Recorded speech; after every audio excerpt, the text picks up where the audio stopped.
Olá pessoal, professor Kiko, vamos bater um papinho? Vamos lá, a nossa segunda aula sobre resistores. E agora a gente vai ver a segunda lei de Ohm, potência elétrica dissipada. Beleza? Vamos lá? Bom, segunda lei de Ohm, ó, a resistência elétrica de um condutor depende da geometria, depende do formato desse condutor. Quanto maior for o comprimento do resistor, do condutor, maior vai ser a resistência elétrica. Imagina lá, eu tenho dois condutores, dois resistores, certo? Um de tamanho L1, o outro de tamanho L2. Aquele que tiver maior comprimento vai ser o que vai oferecer maior resistência. Você pode fazer analogia como se fosse um cano que vai passar água. Quanto maior o comprimento desse cano, mais tempo vai demorar para a água ir de um extremo ao outro, ou seja, menor vai ser o fluxo de água. Lembra que corrente elétrica é o fluxo de carga elétrica, né? Então, se diminui o fluxo, é porque a resistência aumentou. Então, eu tenho ali, ó, o comprimento L2 é maior que o comprimento L1, então a resistência R2 é maior que a resistência R1, certo? Além disso, a resistência elétrica também depende da área da seção transversal. O que é isso? Ó? Imagina o seguinte, eu tenho um cano, aqui o cano, certo? A área da seção transversal é isso daqui, ó. Vou cortar ele de frente. Se eu fizer isso daqui, deixei o cano mais fininho, eu diminuí a área da seção transversal. Se eu faço isso, eu aumentei a área da seção transversal. Então a gente pode fazer a mesma analogia que fez antes, pensando num cano que vai passar água.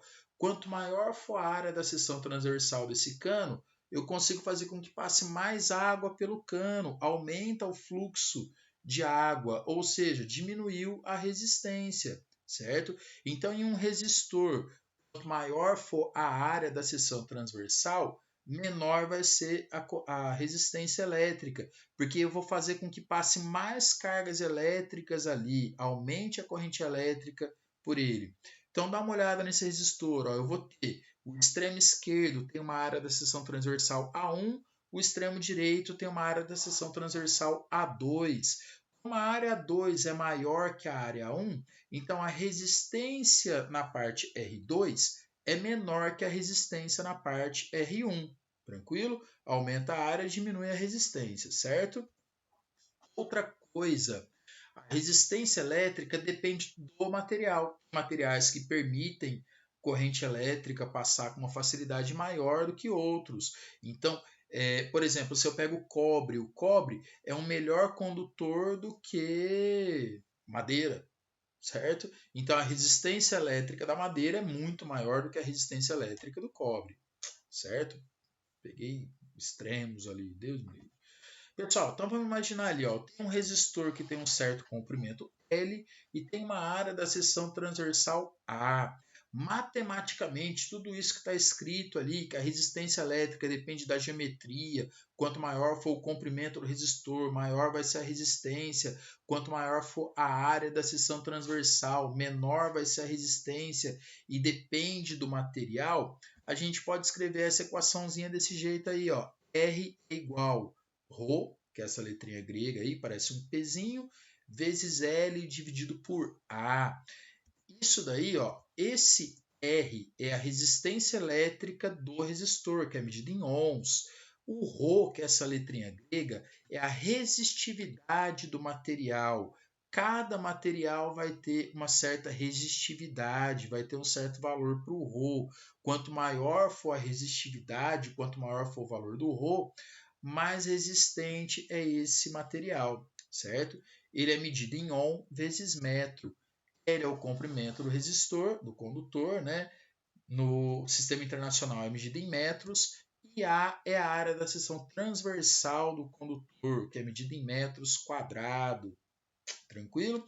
Então, segundo a lei de Ohm, está relacionado com o material do condutor e com a geometria. Então, lembra dessa equaçãozinha aí da rola, certo? Quanto maior a rola, maior a resistência.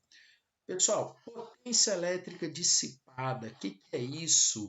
Bom, lembra que potência está relacionado com a transformação de energia. Sempre que tem energia transformada, tem uma potência. A definição matemática da potência é a razão entre a energia transformada e o intervalo de tempo. Então lembra, ó, potência que eu estou chamando de pot vai ser energia E dividido pelo tempo.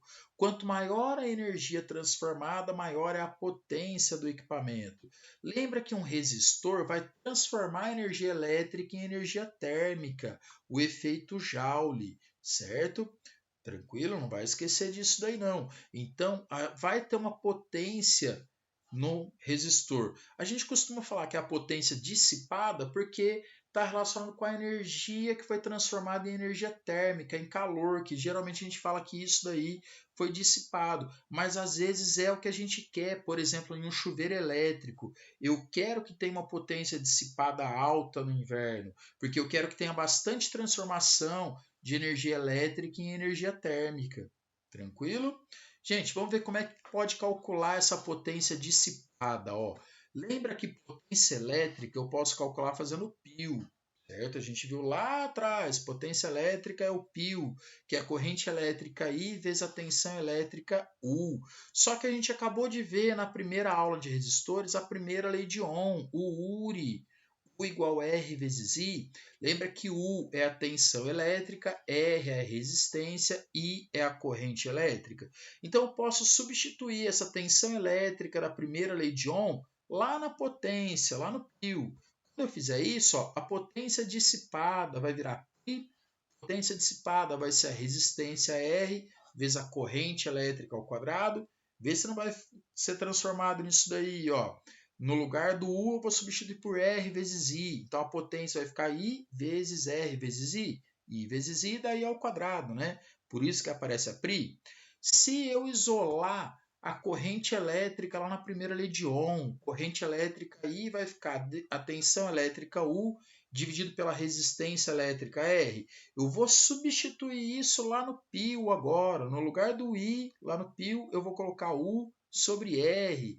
Olha o que vai aparecer. A potência dissipada, que eu estou chamando de PD, vai ficar U ao quadrado dividido por R. Então, sempre que falar da potência dissipada, eu gosto de lembrar que quem dissipa a potência elétrica é o resistor. Então, eu vou tentar sempre usar π ou por para calcular a potência dissipada. Eu posso usar o π também, tá, galera? Potência elétrica pode ser sempre o π. Eu, pessoalmente, prefiro usar π e por para calcular a potência dissipada. Vamos lembrar lá, ó, potência dissipada é o que eu estou chamando de PD, potência sempre medida em watt, R é a resistência, que é medida em ohms, I é a corrente elétrica, que é medida em ampere, U é a tensão elétrica, ou diferença de potencial elétrico, ou DDP, que é medido em volts. Beleza? Tranquilinho? Dá uma analisada nessas equações e olha só, se eu quero aumentar a potência dissipada, o que eu tenho que fazer com a resistência? Eu tenho que aumentar ou eu tenho que diminuir? Quando eu quero que o meu chuveiro esquente mais a água que está passando por ele, eu tenho que aumentar ou tenho que diminuir a resistência nele? Lembra que eu quero aumentar a potência dissipada, hein? Eu quero aumentar o PD. Se eu aumento a resistência elétrica, o que acontece com a corrente elétrica que está passando pelo chuveiro se eu manter a tensão elétrica constante? É bacana fazer esses questionamentos, hein? Cai pra caramba exercício desse tipo, beleza? Galera, qualquer dúvida, volta o vídeo. Valeu, brigadão, tchau!